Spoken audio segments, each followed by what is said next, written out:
से निवेदन करो, सुनेगा। सुनने में एक क्षण की देरी नहीं करता, बस दिल से कहोगे ना तो वो सामने खड़े होकर तुम्हारे लिए सब कुछ कर सकता है। दिल से कहो, सुनेगा।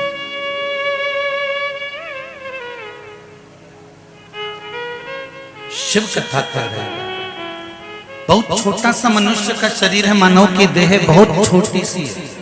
कब आई, कब चली गई, कब आया, कब चले गया, जीवन का कोई ठिकाना नहीं। पर उस आने और जाने के क्रम में हम भगवान की जितनी भक्ति कर सकते हैं उस भक्ति को अपने भीतर उतारा। हम जितना भजन कर सकते हैं उसको अपने भीतर उतारा। बचपन हो, जवानी हो, अधेड़ी हो, बुढ़ापा हो, हम परमात्मा को अपने भीतर जब उतारने का कर्म करेंगे, अपने भीतर जब उतारेंगे तो ये पक्का है कि फिर हमें जन्म और मरण के प्रपंच में नहीं फंसना पड़ेगा।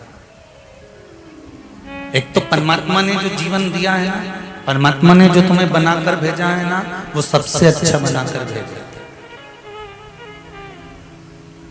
हमें दुनिया की निगाह में बहुत अच्छा नहीं बनना, क्योंकि तुम कितने भी अच्छे बन जाओ, कितने भी जोरदार बन जाओ दुनिया की निगाह में, सामने वाले की निगाह जैसी होगी वैसे ही तो नजर आएगा उसको।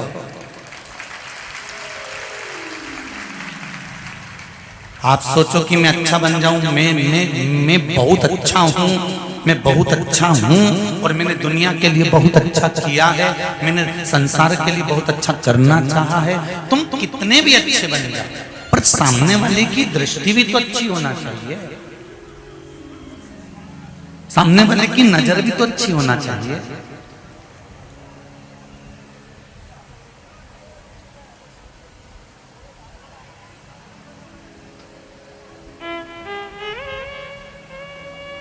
कपड़े की दुकान पर जाकर बैठोगे ना कपड़ा खरीदने के लिए, सबसे पहले वो 4 साड़ी जो दिखाता है ना, उसके बाद में तुमको 50 साड़ी भी दिखा देगा ना, तो तुम वो 50 नहीं खरीदोगी, जो शुरू की 4 दिखाई है उसमें से एक लेकर जाओगी, ये पक्का है।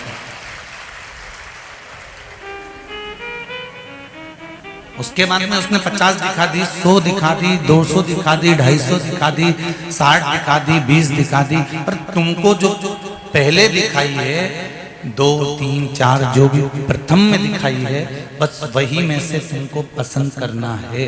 एक व्यक्ति को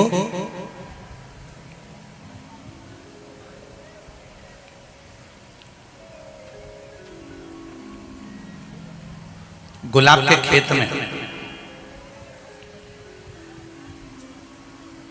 जहां पर गुलाब होता है, गुलाब का पौधा होता है, उस गुलाब के खेत में भेज दिया गया और कहा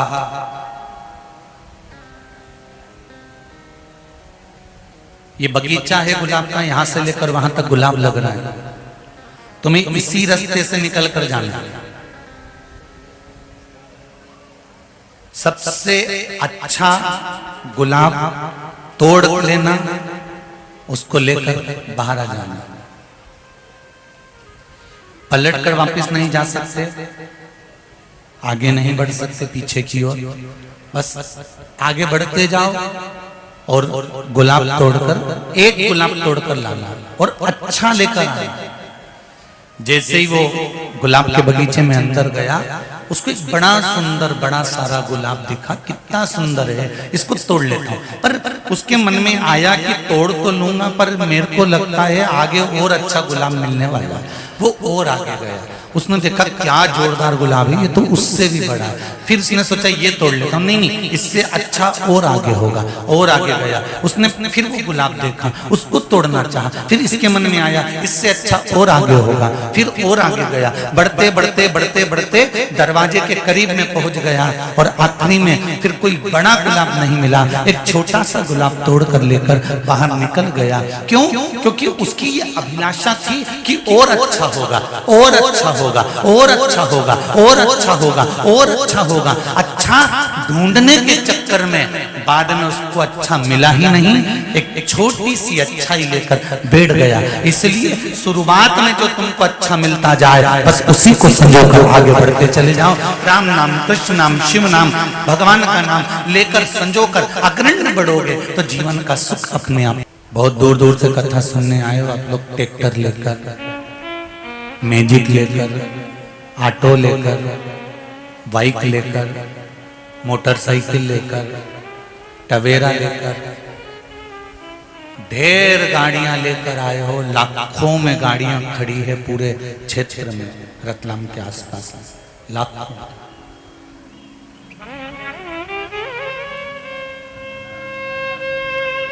आए वहां तक ठीक है, शिव कथा तक पहुंच गए वहां तक भी ठीक है, पर जब यहां से जाओ तो जल्दी जल्दी में तेज गाड़ी नहीं चलाना है। हमको गाड़ी की स्पीड धीमी कर कर जाना।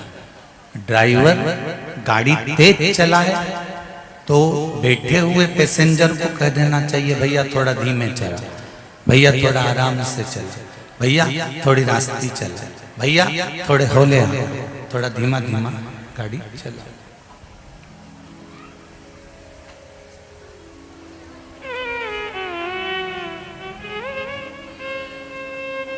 पहले स्पीड दे ले, बचपन, जवानी, अधेड़ी, ये सब स्पीड में निकल गए, बहुत तेज निकल गए। बचपन तो यूं जाता है जी, और चले जाता है तब याद आती है कि बचपन चले गया। जवानी चुटकी में निकल जाती है,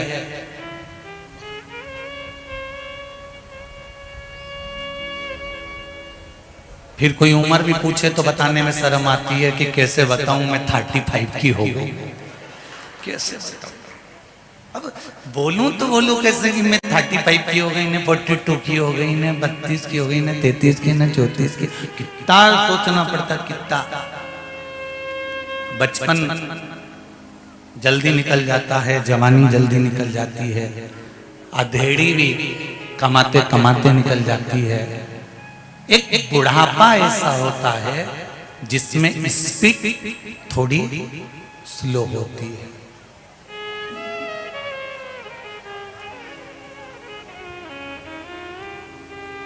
और जब भगवान ने कहा कि स्पीड इसलिए स्लो करी गई है कि इस स्पीड के अंतर्गत जितना तुझे समय मिला हुआ है उतने में तू भगवान का भजन करते चल।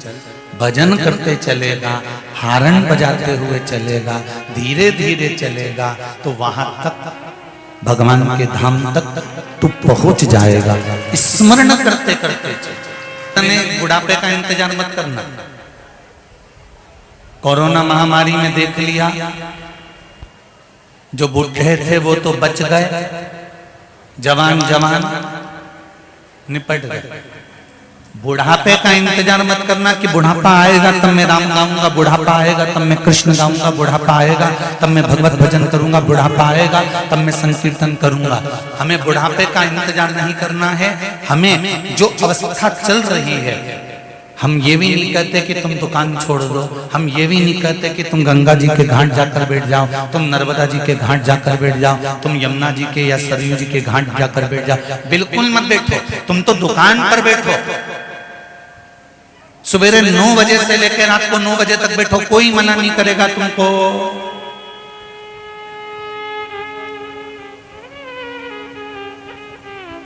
कर्म करो। गीता जी भी कहती है कि कर्म प्रधान है, खूब करो, पर कर्म के साथ में थोड़ा भजन करते हुए चलना। क्यों? क्योंकि भजन कर्म में भाग्य की चाबी है।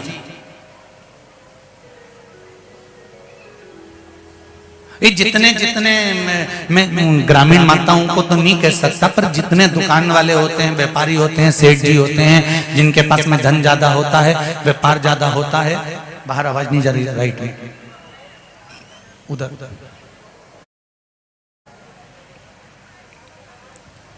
बाहर बाहर वाले टेंट, तो जितने व्यापारिक बंधु होते हैं, जितने व्यापार करने वाले होते हैं, जितने व्यवसायी होते हैं, वो व्यवसाय करने वाले, व्यापार करने वाले बैंक में जाकर लॉकर लेते हैं और लॉकर में सोना चांदी रखते हैं। बोलो रीजी जी, सही है कि गलत है? अरे बोलो तो। लॉकर में रखते हैं, उसकी 2 चाबी होती है लॉकर की। एक चाबी तुमको दे देता है बैंक वाला, और एक चाबी बैंक का मैनेजर अपने पास में रख लेता। बोलो सही है? अरे बोलो तो। बैंक का मैनेजर एक चाबी को अपने पास रखेगा और एक चाबी आपको दे देगा। अब तुम अपनी चाबी कितनी भी घुमा लो, ताला खुलेगा? बोलते तो जाओ। नहीं। लॉकर खुलेगा? नहीं। और मैनेजर अपनी चाबी कितनी भी घुमा ले, लॉकर खुलेगा? नहीं।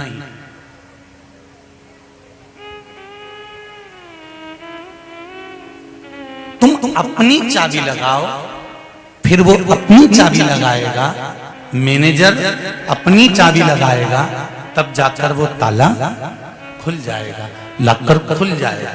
उसी तरह जैसे बैंक के लॉकर की 2 चाबी होती है, उसी तरह हमारी भी 2 चाबी होती है, एक कर्म की, एक भाग्य की। कर्म की चाबी तुम्हारे पास है, भाग्य की चाबी भोलेनाथ के पास है।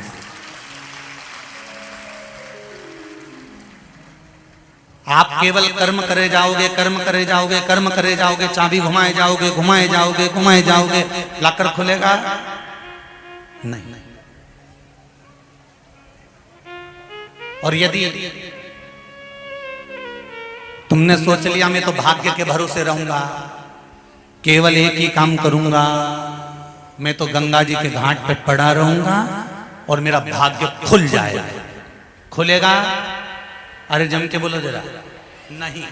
तुम कर्म की चाबी घुमाते जाओ, तुम काम करते चले जाओ, कर्म करते चले जाओ, भले छोटा व्यापार करो, जरा सा करो, चाहे कुरकुरा बेचो, चाहे चाउमीन बेचो, चाहे पानी पतासा बेचो, चाहे छम्मक लड्डू बेचो, चाहे गुड़िया का बाल बेचो, चाहे तुम्हारी मर्जी पड़े चाय बेचो, तुम्हारी मर्जी पड़े लस्सी बेचो, चाहे तुम ठेला चलाओ, चाहे तुम साइकिल चलाओ, चाहे तुम रिक्शा चलाओ, बस कर्म की चाबी तुम घुमाते रहो, काम करते रहो। इसमें लाभ नहीं हुआ ये करूंगा, इसमें लाभ नहीं हुआ ये करूंगा। कर्म की चाबी तुम घुमाते जाओ और कर्म की चाबी के साथ में एक काम करना, लोटा भर के जल शंकर को चढ़ाते रहना, भाग्य की चाबी वो घुमाकर चले जाए,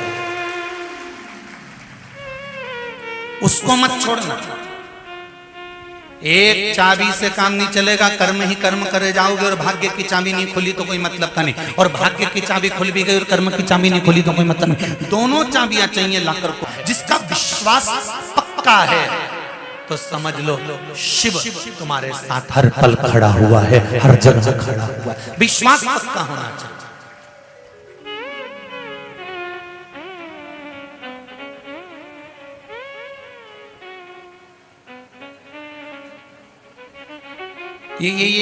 ये दुनिया के लोग जो ये बात करते हैं ना, किसी ने कुछ कर दिया हमारे ऊपर, तो किसी ने कुछ कर दिया हमारी दुकान के ऊपर, किसी ने कुछ कर दिया हमारे ऊपर, ये ऐसी बात वो ही करते हैं जिनको भगवान पर भरोसा नहीं होता। किसी ने कुछ कर दिया, किसी ने कुछ कर दिया। अरे भाई, जैसे धूप है, छांव है, दिन है, रात है, उसी तरह जिंदगी में, व्यापार में, तरक्की में, उन्नति में कभी सुख है तो कभी दुख है, बराबर चलते रहते। ये आप किसी से नहीं कहें कि मेरे को दुकान पर किसी ने कुछ कर दिया, व्यापार में कुछ कर दिया, किसी ने मेरे ऊपर टोना कर दिया, ये कर दिया, मैं बीमार हो गया, मेरे साथ ऐसा हो गया, मेरे साथ वैसा हो गया, कोई कुछ नहीं कर सकता। कहाँ रहते हैं? दो स्थान, एक कैलाश, दूसरा शमशान। काशी भी शमशानी थी। अभी इससे पहले जब हरिद्वार की कथा कही तो उसमें कहा था काशी शमशान था जो भगवान शंकर को प्रिय था। दक्ष प्रजापति ने जो श्राप दिया था शिव जी को कि तुम्हें शमशान में रहना पड़ेगा, तो काशी में शिव रहे, काशी शमशान था। एक कैलाश पर रह रहे, दूसरा शमशान में रह रहे।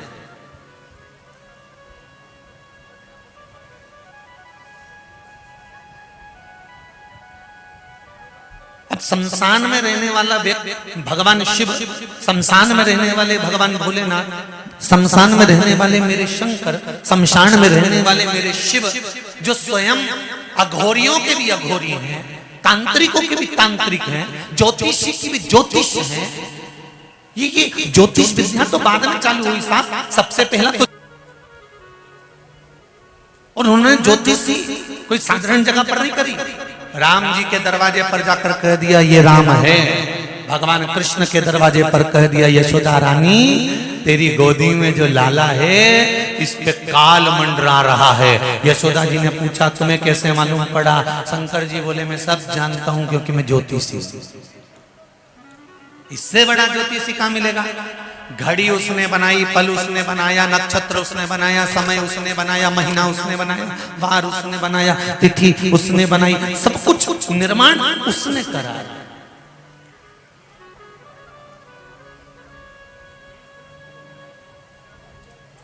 शिव से बड़ा ज्योतिषी कौन होगा? शंकर से बड़ा तांत्रिक कौन होगा? शंकर भगवान से बड़ा अघोरी कौन होगा? शिव से बड़ा देव कौन होगा? कौन हो?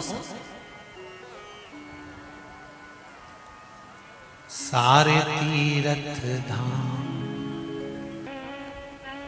अच्छे से समझ लो भाई, भगवान कृष्ण के यहां पर जब संतान नहीं हुई,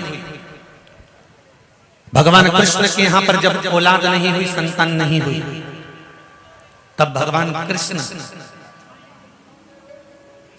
कहीं बैठक पे गए थे? अरे बोलो जरा, अच्छे से बोलो जरा। गए थे? भगवान कृष्ण वहां पहुंचे थे कहीं का घूमने वाले के कि नहीं बताऊंगा सब कुछ।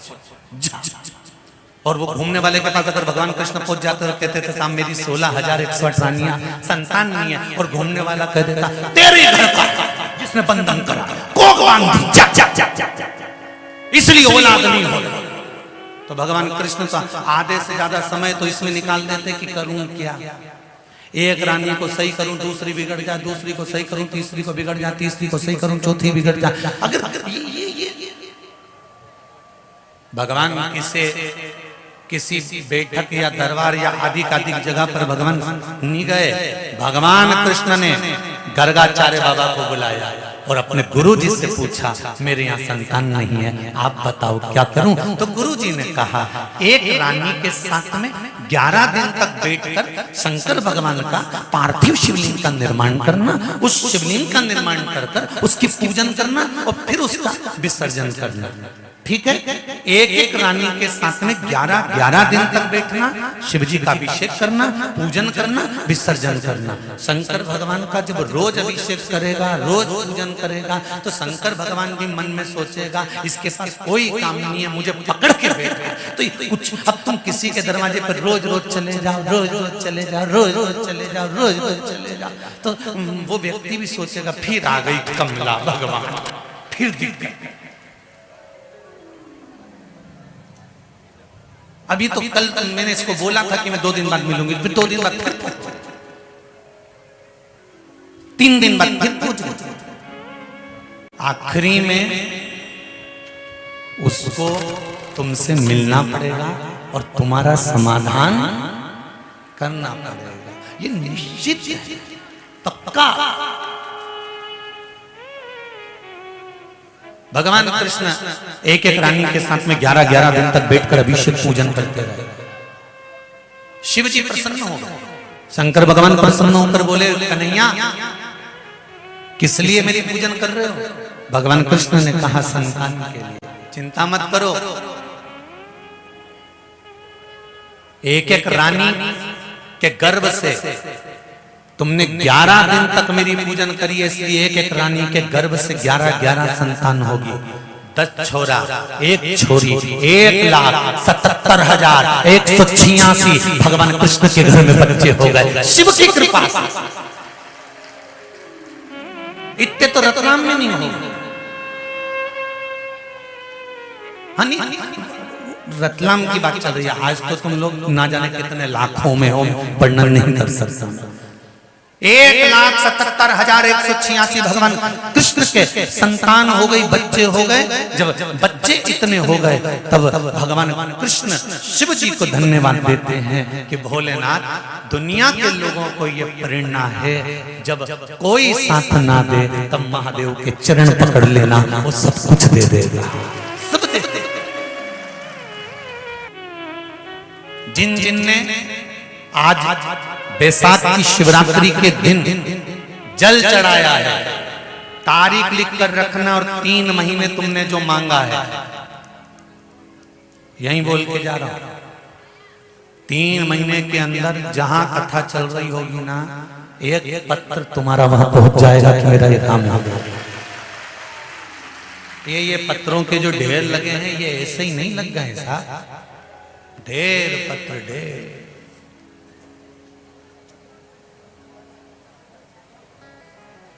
और यहां शिव महापुराण में ना तो कोई विद्या होती है, ना सियोर वाले महाराज को कोई तंत्र विद्या आती है, ना कोई मंत्र विद्या आती है, ना हमको ऐसा घूमना फिरना आता है, और ना हमको ऐसा कहीं का छू करना आता है कि ऐसे छू कर दो नीचे से हंडा निकल के आ जाए, और ऐसा हंडा निकालने वाला कहीं का मिल जाए तो मेरे घर भी भेज दीजिए। कुबेरेश्वर बाबा का मंदिर बनना है तो मैं एक ही हंडे में काम कर लूंगा, दूसरी बार कथा करने की जरूरत ही नहीं पड़ेगी, आराम से बैठ के खाऊंगा।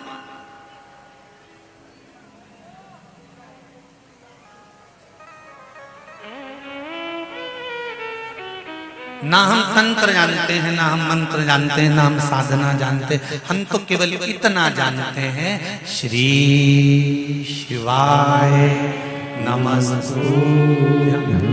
बस 2-3 चीज हमने धारण करी है, एक शंकर भगवान को जल चढ़ाना, बेलपत्र चढ़ाना, एक सूर्य भगवान को अर्घ चढ़ाना, दूसरा रुद्राक्ष अपने तन पर धारण करना।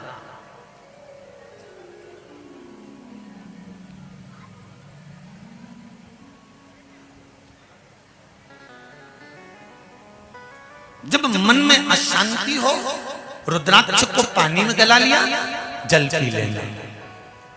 रात को सिर दुख रहा हो, रुद्राक्ष को पानी में गला लिया, सोने से पहले पी लिया, बस इतना सीखा। और जिस दिन कोई मानसिक चिंता, टेंशन सामने आए, उस दिन अकेले बैठकर रुद्राक्ष की माला हाथ में रखकर, जपा ना जपा हथेली में भी रखकर उस शंकर को याद कर लिया कि तेरे भरोसे पर जिंदगी चल रही है, तू नहीं संभालेगा, कौन संभालेगा? ये माता पिता, नाते रिश्ते, कुटुंब, कबीले, पति पत्नी, बच्चे, ये सब तो यहाँ के रिश्ते हैं, पर सबसे